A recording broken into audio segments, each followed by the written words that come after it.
speaking of singers, Oh, with that them. was really great. I mean, I can tell the whole story with that. Okay, so we went out, and then we get to the studio, and David Bowie, he's at the door, answers the door, and he shakes our hand, goes, so hi, I'm Paul, hi, I'm David, So we tracked, and for some reason, David and I got along really well.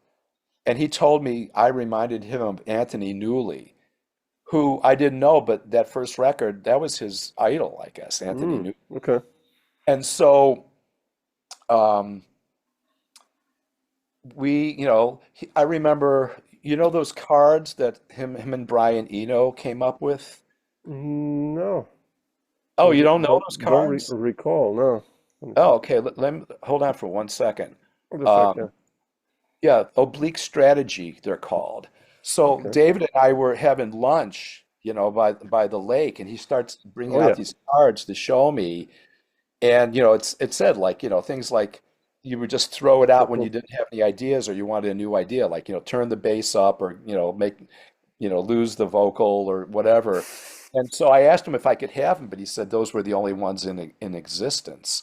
But then when he was doing his vocal, because a lot, it's really interesting how people like you do things, then people don't credit you or don't say that you were involved. But when David was doing the vocal, Lyle and Pat especially saw that David and I communicated well. So they would tell me what to tell David.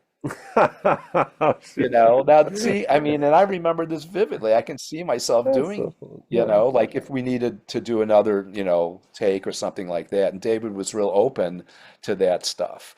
But that was a blast. And I just remember too that like we had been up for almost 2 days and we had to get home. Steve and I had to get home, and David bought us first class tickets on TWA, to fly home. And I remember they had wild boar. That's the days they had wild boar. But I was so exhausted. I slept through most of the flight. I think so did Steve. But David was great to work with. I mean, he didn't seem like a big star. I Oh mean, he yeah. was not like weird at all or anything. So that was great.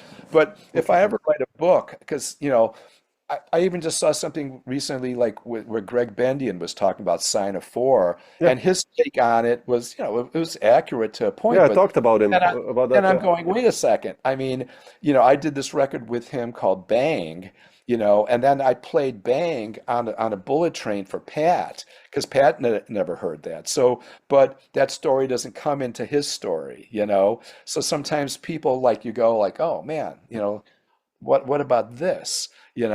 So that's the nice thing with David Becker. I mean, David gives me credit, I give him credit, Yeah. where we kind of like know what's going on. It's not that you need credit, but sometimes the stories sometimes get twisted a little bit where you're almost like invisible. And part of your life is what you do behind the scenes as much as, Sure. in front of everyone. And when the stuff gets diminished, you're going like, wait a second, man, my contribution here, as I remember it, was this, and and that seems important to me. But then when it just gets like, yeah, someone doesn't mention it, you go, wait a second here. It's almost like being undermixed. I mean, the For instance, Metheny, yeah, yeah, yeah. for me, I'm undermixed on those records, not on First Circle, but on the other ones, you know. The drums fit in beautifully, but I always thought myself as kind of a jazz Keith Moon, you know.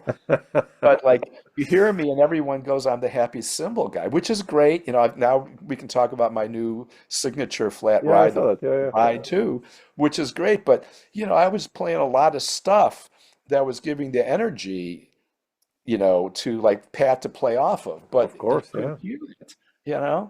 But again, man, I wouldn't trade my life for anybody's. It's been great, I but think it is musicians